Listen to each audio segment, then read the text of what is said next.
دشت سینه من پر گشودی، به سقف کلبه ویرانه دل گرفتی آشیان آنجا خنودی، گرفتی آشیان آنجا خنودی.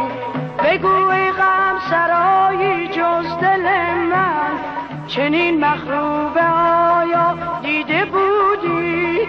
تو که مأوا در این ویرانه کردی، ز صاحب خانش پرسیده بودی، ز صاحب خانش پرسیده بودی.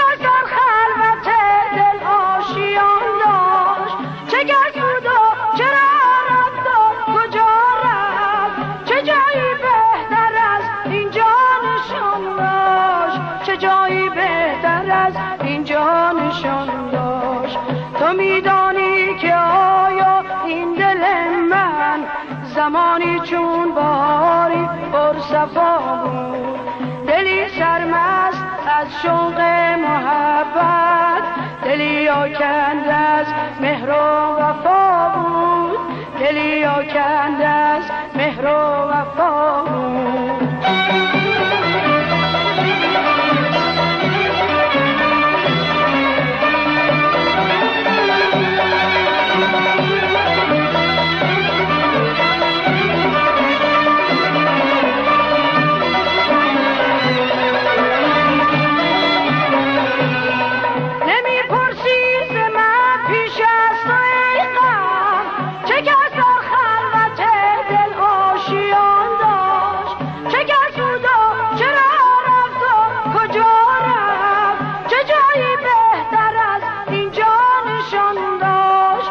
جایی بهتر از اینجا نشان داشت. مرا ای غم که بی تو این دل من چو فانوسی شکست سوت و کور است.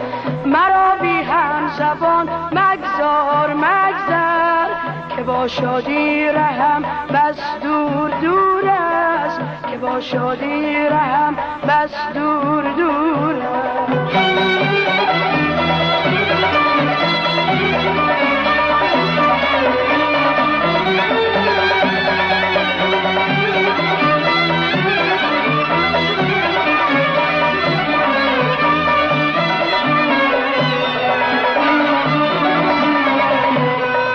سان مرغکی آواره غم به دشت سینه من پر گشودی، به سقف کلبه ویرانه دل گرفتی آشیان آنجا خنودی، گرفتی آشیان آنجا خنودی.